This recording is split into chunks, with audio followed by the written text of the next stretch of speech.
no está abierto. Hola.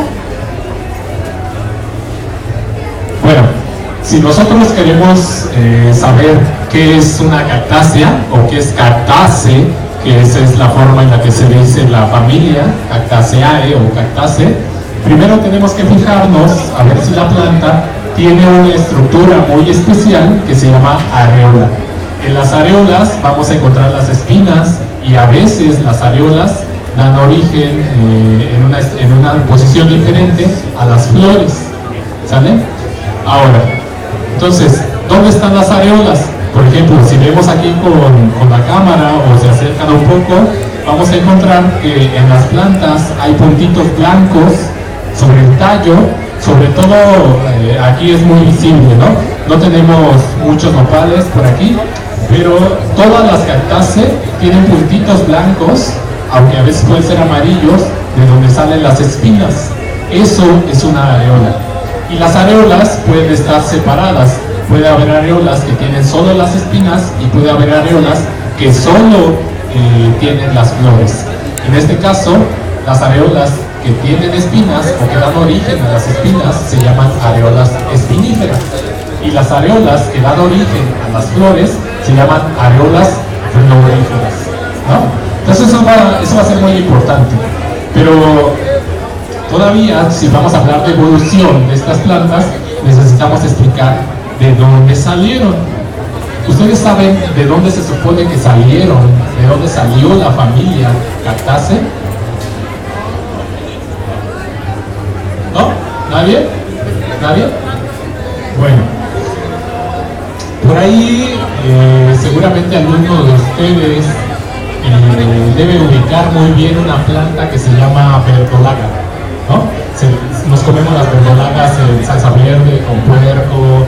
Hay otras plantas ornamentales que se llaman anacauceros. Las verdolagas y los anacauceros son parte de la misma familia, que es Portulacaceae, ¿no? Las portulacas. También hay otra planta muy común que tenemos en nuestros jardines que se llama portulaca afra, ¿no? Bueno, resulta que si nosotros comparamos los lugares en donde están las plantas más primitivas de Cactaceae y comparamos dónde están las portulacas actuales, vamos a ver que están en Sudamérica y en África, ¿no? Y eso va a ser muy importante porque cuando nosotros nos fijamos en dónde están estas plantas más antiguas, eso nos dice en dónde está el origen de estas plantas. Entonces, resulta que si nosotros vemos a las cactáceas más antiguas, más primitivas, vamos a ver que casi no tienen espinas, pero en lugar de ello tienen hojas. Y esas son plantas tropicales que habitan en selvas húmedas o en selvas secas, como por ejemplo Feliscia ligniflora, que está en Oaxaca, ¿no? Las cactáceas pasaron de tener hojas a generar espinas. Ahora, si nosotros nos fijamos en estos puntitos que tienen las plantas, ustedes pueden fijarse en cualquier planta que tienen cerca y van a ver las areolas de donde salen las espinas, ¿sale?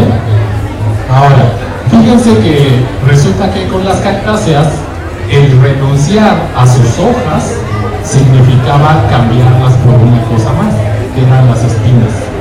Y eso es muy importante porque resulta que estas plantas evolucionaron gracias a varios cambios climáticos.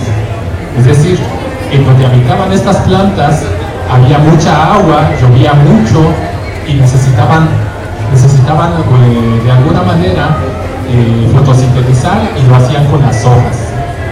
Pero después hubo un cambio climático muy severo y algunas plantas que empezaron a dejar de producir hojas se vieron favorecidas y casualmente esas plantas también tenían espinas.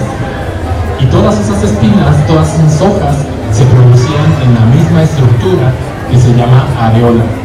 Y las areolas, ¿alguno de ustedes tiene árboles frutales en su casa? ¿Sí? Bueno, si se fijan en los árboles frutales como las manzanas, los duraznos, los ciruelos, se van a dar cuenta de que más o menos por esta época empiezan a tirar las hojas y se quedan pelones. Y lo único que se queda son las yemitas, ¿no?